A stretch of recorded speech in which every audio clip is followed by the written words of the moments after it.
From co-founding 3 Square Food Bank in 2006 to helping launch Delivering with Dignity, a food delivery system for Southern Nevada's most vulnerable families in 2020, philanthropy expert Julie Murray joins us this week for Nevada Week in Person.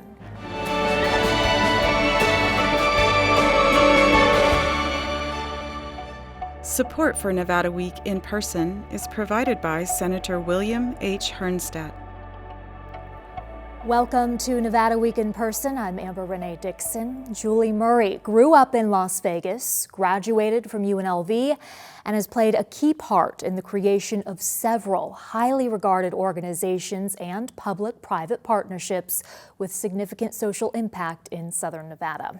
Julie Murray, thank you so much for joining us for Nevada Week in Person. Thank you. It's my pleasure. You have made a career of identifying a social issue or even having a government official approach you with a social issue, and you address it by bringing together the right people and organizations. And these are issues that require a mass-scale response. The world certainly needs more people like you. So how would you advise someone who wants to impact in the manner that you have on such a large scale, hundreds of thousands of people in Nevada?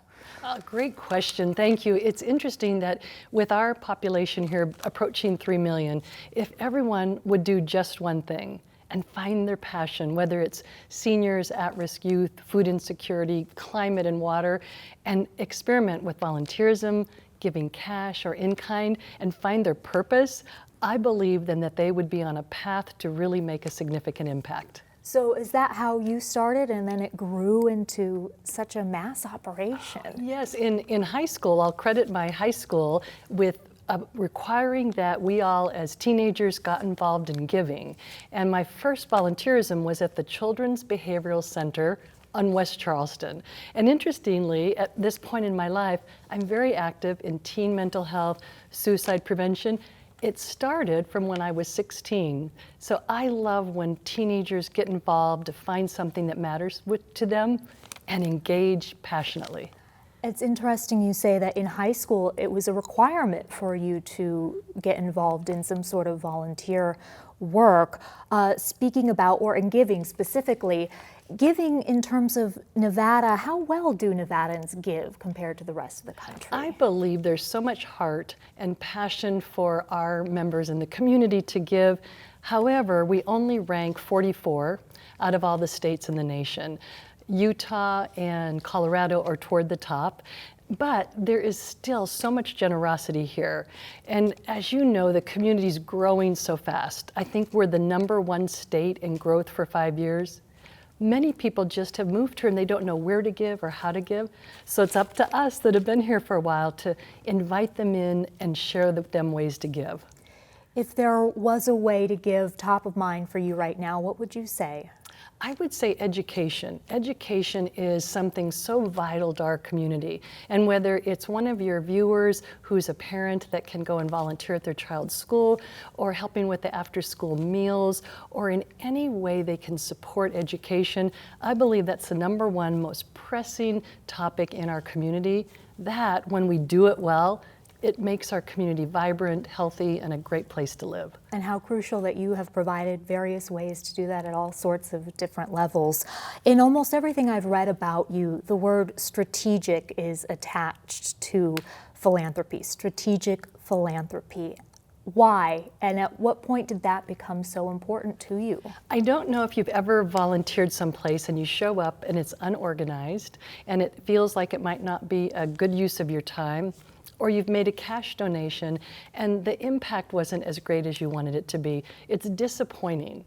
So we hope that all funders have the type of experience where when they give $1, the impact is the greatest it can be. When they volunteer their time, they show up and the nonprofit welcomes them. It's efficient, because when it's a strategic impact, they'll want to give more and do more.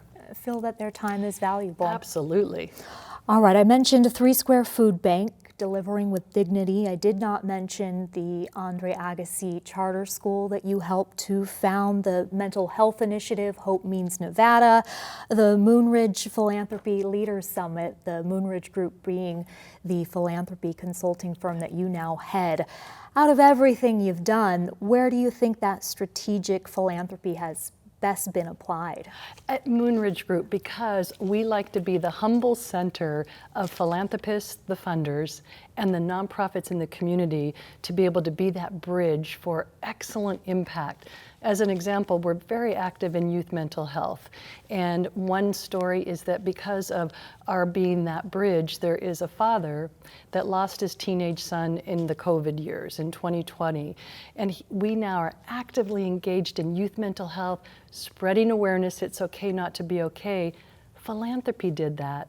And I spoke to the dad as I was driving over here today, telling him I was going to be on the show, and he said, make sure that people know philanthropy matters, that when those in the community engage, whatever it is, mental health, teens, seniors, it moves the needle, and it's a better place because of it.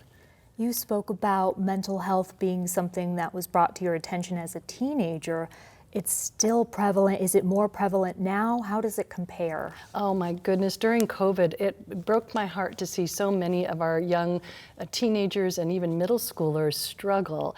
And so when that happens, it's difficult to not want to jump in and do something to make an impact. So we did launch Hope Means Nevada April 18th, 2020. It was when Lady Gaga did her first mental health virtual concert on TV, and we launched it during her concert, and it's because the teens were struggling with isolation, suicide numbers were increasing, and philanthropy made that difference. Philanthropists gave, teens received help, and it's just such a beautiful thing to see. And part of Hope Means Nevada is providing adequate response to these teens and youth. There's also an aspect of messaging. What does that involve? Why is it important? Because often with our young people, the best way that they can hear the messaging is through social media. And so the messaging has been vitally important to be able to remove the stigma and be able to say, I'm not okay, and get help. And is that what it is, saying, I'm not okay? Yes, yes, that we should all be asking 5 of our friends, how are you doing today? And when someone says not well, that they understand through the messaging where to send them and what to do.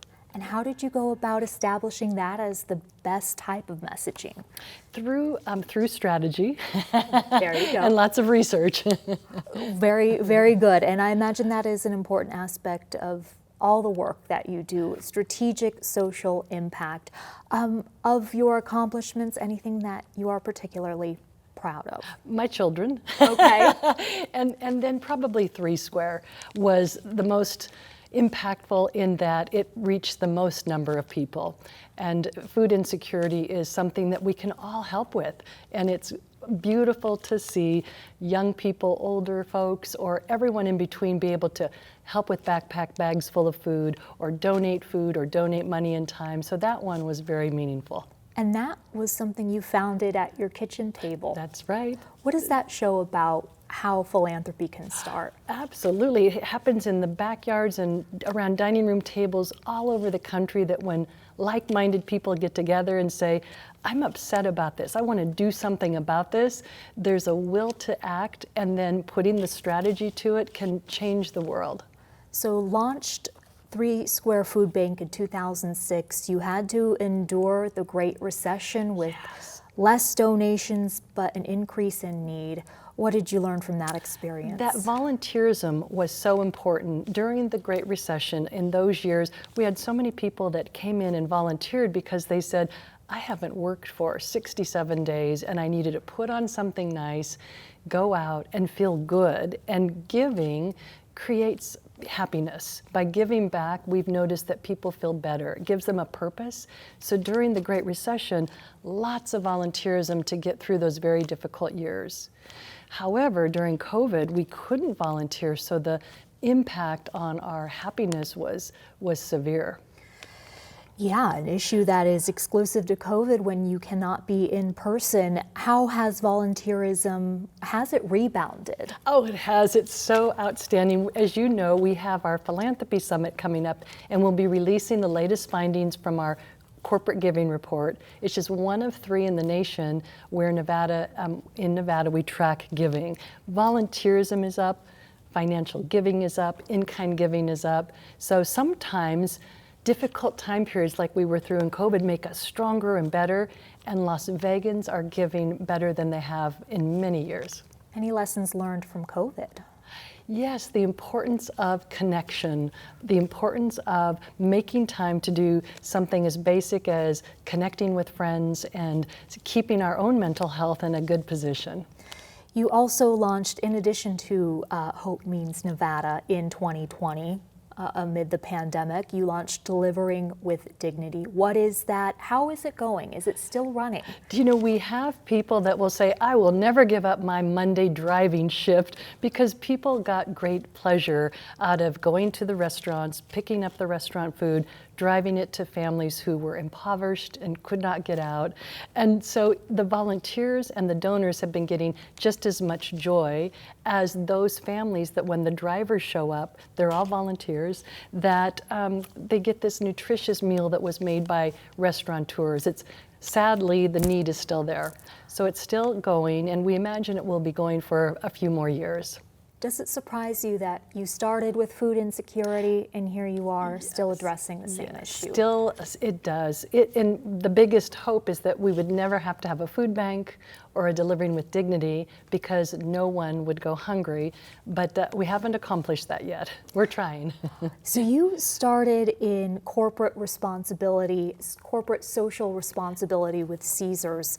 What has the development of that been like over the years? How well known, how well versed were people in it back when you started? What's interesting is over the years, CSR and now ESG is part of a company's DNA and a culture. And it used to be a nice to have. It would be nice to have corporate giving. Now, companies that don't embrace community engagement, volunteerism, they get left out. I think a lot of young folks want to shop at a place that engages in community. They look for companies that are giving back, and that's the brand awareness that comes from corporate giving, much more so now than just years ago. Are there still corporations out there not embracing it? There are, and we're working to find them, get them on board. And your message to them? Yes, engage. It enhances their brand, it improves employee morale. They will be left out if they don't engage in community impact. One thing that stood out to me on your LinkedIn was, gosh, back in the day, you were helping with affordable housing for seniors, assisted living, utilizing Bureau of Land Management land. That's an issue that Southern Nevada is currently facing. How were you able to pull that off? Collaboration. Isn't it beautiful when government, public-private partnerships occur and everyone brings something to the table? And so that one was using, as you know, public lands to put a senior assisted living site, and it's still there today. In fact, I drove by it not too long ago. But when we collaborate, we're so much stronger, and that one was a beautiful example of collaboration.